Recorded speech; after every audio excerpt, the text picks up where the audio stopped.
बिस्मिल्लाहिर्रहमानिर्रहीम। अस्सलाम वालेकुम तमाम मेरे दोस्त फार्मर कैसे हैं। मैं आपका दोस्त डॉक्टर शुएब और आज की वीडियो लेके आया हूँ अपने किसान दोस्त भाइयों के लिए कट्टे और बच्चों के बारे में कि जो कट्टे और बच्चे होते हैं उनमें आम तौर पर फील्ड में देखने में आता है कि उनको कब्ज़ का मसला है, उनमें हल्का फुल्का बुखार हो जाता है। पहले 5 से 6 माह तक कट्टे बच्चे बच्ची कट्टी, जैसे कि आज की वीडियो में मैं दिखाऊंगा अपने दोस्तों को कि ये जो कट्टी है इसको कब्ज़ का मसला हो गया है, ये मसला क्यों लाहक हुआ, इसका हमने क्या ट्रीटमेंट किया है और इसका क्या हमने बचाव करना है, इसको कैसे बचाना है जो ये मसाइल बन रहे हैं इसके साथ। आज की वीडियो का हम आगाज़ करें। इससे पहले तमाम हमारे दोस्त जिन दोस्तों ने अभी तक हमारे चैनल को सब्सक्राइब नहीं किया, सब्सक्राइब कर लें, बेल आइकन के बटन को दबाएं ताकि जो डेली बेस पे हम वीडियोस लेके आते हैं वो अपने तमाम दोस्तों तक पहुंचती रहें। इसके साथ ही हम अपनी वीडियो का आगाज़ करते हैं। जैसे कि स्टार्ट में मैंने बताया है अपनी वीडियो में कि आज की हमारी वीडियो बनाने का मकसद ये है कि जो छोटे जा होते हैं कट्टे बच्चे, आज की वीडियो में हम कट्टी को दिखाएंगे जिसको कब्ज़ का इशू है, मसला है। तो कट्टी जो है ये तकरीबन 3 से 4 माह की है और ये बहुत शदीद हालत में इसको कब्ज़ है। ये दूध पीना भी छोड़ चुकी है। इसकी दूध पीने के अलावा और तो कोई चारा नहीं होता। जान बच्चे का जब बच्चा दूध पीना ही छोड़ देता है तो वो कमज़ोर होना स्टार्ट हो जाता है। जैसे ये कट्टी है 2 दिन से इसने दूध नहीं पिया। इसको जब हमने जाके नोटिस किया है, मालक से इसकी हिस्ट्री पूछी है, टेम्परेचर चेक किया है तो टेम्परेचर 103 से 4 तक आया है। और जब हमने देखा तो जो ज़ोर लगा रही थी और ज़ोर लगाने के बावजूद भी जो है वो बच्चे को कब्ज़ होने की वजह से गोबर फूसी वगैरह जो है वो नहीं कर आ रही। तो फिर इसका हमने ट्रीटमेंट किया। पहले हमने टेम्परेचर के लिए इसको क्या इंजेक्शन लगाए और कब्ज़ के लिए क्या सिरप यूज़ किया, आज की वीडियो में हम आगाह करेंगे। और ये कब्ज़ होने की दूसरी वजह ये भी होती है कि हमारे जो मालिक हज़रात हैं वो गौर नहीं करते। बच्चे जो हैं वो नीचे से मिट्टी वगैरह चाड़ लेते हैं जिसकी वजह से बच्चे को कब्ज़ हो जाती है और बच्चे के अंदर कीड़े मलाप जो हैं वो बनना स्टार्ट हो जाते हैं, जिसकी वजह से ये सारे बीमारियां अलामात देखने में आती हैं।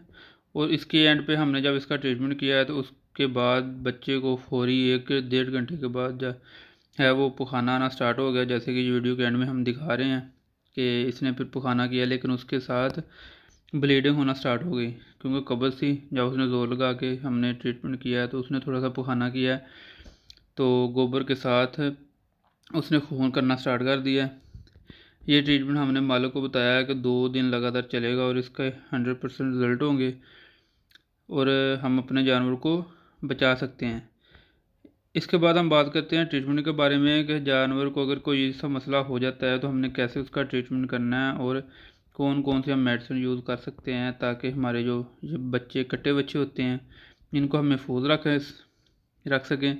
तो इसमें बड़ा ही सिंपल हमने ट्रीटमेंट किया है। सबसे पहले हमने इसको अच्छा एंटीबायोटिक यूज़ करना है। अच्छा एंटीबायोटिक कोई भी यूज़ कर सकते हैं, लेकिन इस कंडीशन में हमने इसको जो है वो सिंपल टाइजाइड इंजेक्शन जो है जिसमें फार्मूलेशन जेंटामाइसिन प्लस टाइलोसिन होती है ये यूज़ किया है।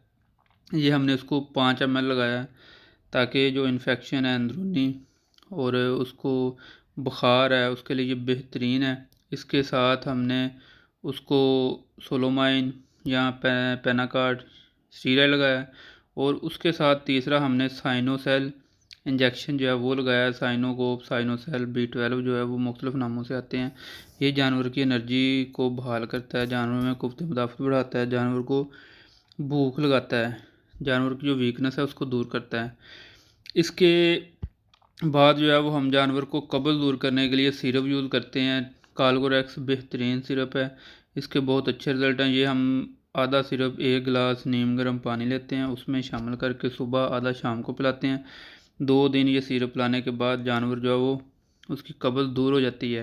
इंजेक्शन लगाने से जानवर के जो है बुखार उतर जाता है और ये सिरप यूज़ करने से जानवर की जो कब्ज़ है वो ख़त्म होती है और जानवर नॉर्मल रूटीन में आना स्टार्ट हो जाता है। इसके अलावा जो कब्ज़ दूर करने के लिए और भी सिरप यूज़ करते हैं। इसके अलावा हेलमॉक्स गोल्ड है, ये हम जानवर के पेट में अगर कीड़े हों, जानवर को जैसे कब्ज़ होती है, ज़्यादातर कब्ज़ जो है वो कीड़ों की वजह से मलाप की वजह से होती है, जिसकी वजह से जानवर ज़ोर मारता है बच्चा जो है वो, लेकिन फूस वगैरह गोबर नहीं करता। तो कीड़े ख़त्म करने के लिए हम हेलमॉक्स गोल्ड यूज़ करते हैं। इसका बहुत अच्छा रिज़ल्ट है।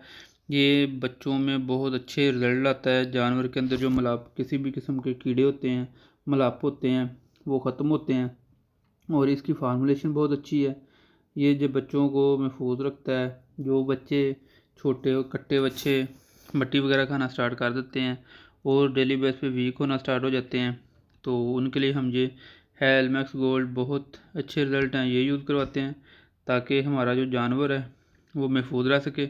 और इसके अलावा हम इसकी केयर भी करते हैं ताकि हमारा जो जानवर है वो महफूज रह सके। केयर करने में हम सिंपल ये करते हैं कि जानवर जो छोटे कट्टे बच्चे होते हैं पैदा हो, तो जहाँ पे ये जानवर बांधा जाता है तो वहाँ पे हमें कोशिश करनी चाहिए कि नीचे चारा वगैरह बिछाएं ताकि जानवर जो है वो मिट्टी को मुंह नहीं मारे।